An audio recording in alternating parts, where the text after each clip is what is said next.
Hey guys, what's up? Welcome back to Amazing Animals Inc. If this is your first time, please click that subscribe button, get notifications, click that bell when we post up new content. We're going to do part 2 of our meeting our animal ambassadors for a lot of our new followers that are out there. Yeah, I know we took a little break because we had Lima's birthday party last week, so we had to do a vlog about that. But now we have part 2. We have a bunch of stuff that we filmed with the animals, just kind of telling everybody about them, fun facts, a little bit of information about each animal too. Yep. So we're going to do that today. Yep, deep dive into some more of our more famous ambassadors.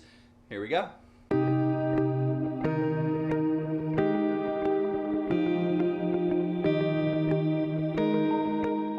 Alright, so this is my friend Mary Kate, and Mary Kate is a Cottontop Tamarin, and they are from the jungles of Colombia, and they are critically endangered. There's not that many left of them in the wild, unfortunately. We have to do everything we can to protect them. They're one of my favorite primate species. Those big tufts of head on the hair is why they're called Cottontop Tamarins, and unfortunately they are suffering from habitat loss. Now these guys show emotions just like we do. I can tell when our primates are happy, when they're sad. Their hands, they use them just like ours. They'll grab their food. They're super inquisitive. They love to play. They are so funny.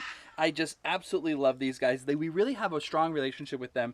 And she actually came from another zoological institution, and she's 13 years old. She retired, and she's going to live out the rest of her life here at Amazing Animals with us. She is such a great ambassador for her species, and we just love sharing people all about her. So this is Aries. She is a Joffrey's cat. These are the most widespread wild cats in South America, and she's our smallest one. We actually have 4 here at Amazing Animals. She is full grown at 5.5 pounds, and she's going to be 5 years old this year. Now, I really love Joffrey's. That's actually what's on my t-shirt right now. We do a lot of conservation work with them here. So all the little cat species, there's about 34 lesser cat species and only 7 big cats, but those 7 big cats get about 98% of research and funding.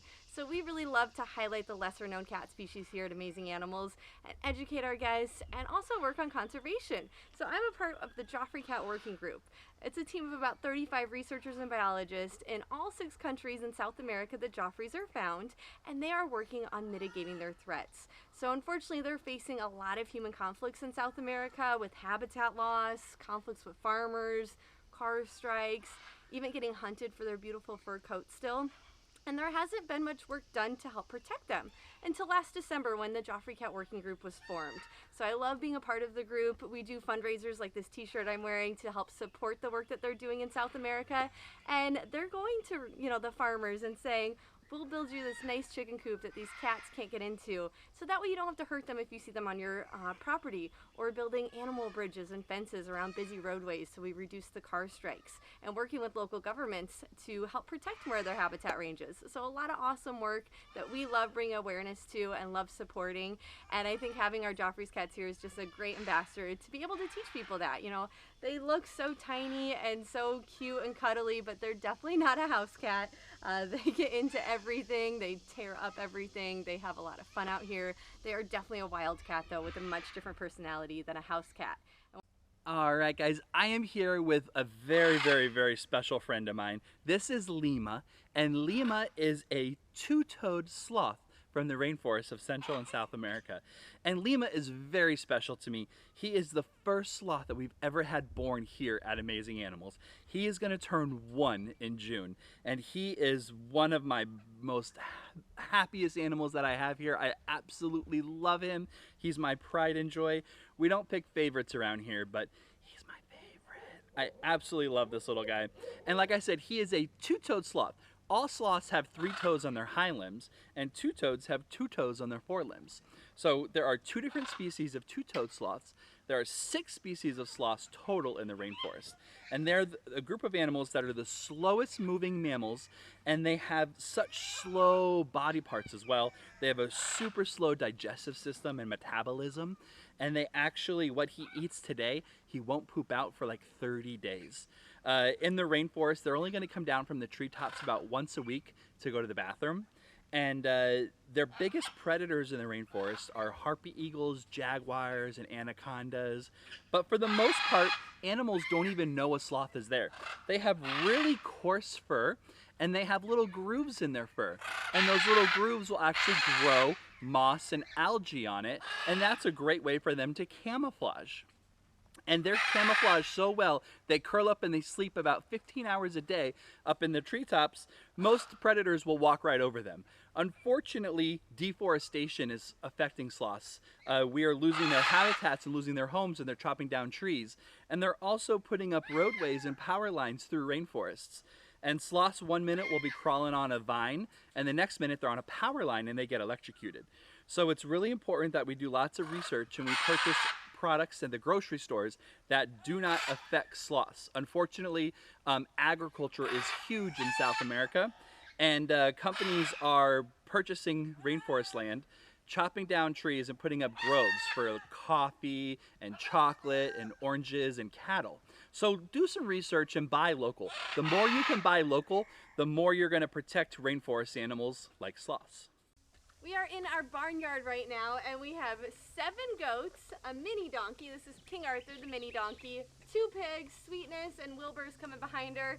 And like I said, the 7 goats and an emu also walking around somewhere. So they are all getting their morning hay. A lot of these animals were ex-pets that people get, and we're very lucky to have taken them in. They all get along really, really well. Our donkey, we actually got to be a protector for our barnyard animals as well. So that's kind of a fun thing most people don't realize. If you ever see donkeys with other animals like barnyard animals or herds of horses and cattle, they will protect from other predators that might be around. So King Arthur is our protector here.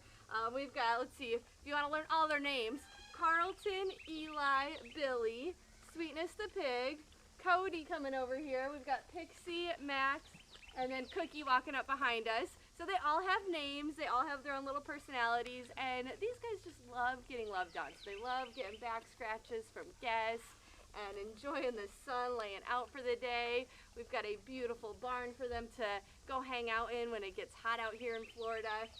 But they're really fun. Guests really enjoy hanging out with the goats. They do love to headbutt each other, right, Carlton? But that's just what goats do. That's how they play. That's how they communicate, by headbutting. Carlton here, he was actually one of our first goats that we got in. And if you notice, some of our goats have horns and some of them don't. Carlton does not. All goats really should have horns, but sometimes when people get them as pets, they're very destructive, headbutting everything. And as babies, you can actually cauterize them so they don't grow. Now that's not something we do when we get goats in if they have horns, but sometimes they come to us with them, so people always are curious, you know, is it a girl or a boy if they don't have horns, or they do, and it's actually just if they were ex-pets, what the people did when they raised them. So some of them do have their horns, some of them don't. We do have a mixture of boys and girls.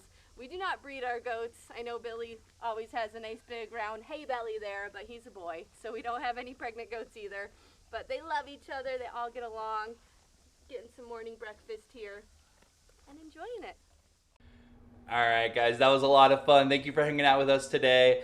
We absolutely love our animals, and we love conservation and education and teaching people all about the amazing animals that we have living here. Yeah, it's so important. I mean, we have so many animals. They all come from different backgrounds, different stories, but we love to teach people. You know, there's no point in having these animals if we can't share them and educate people.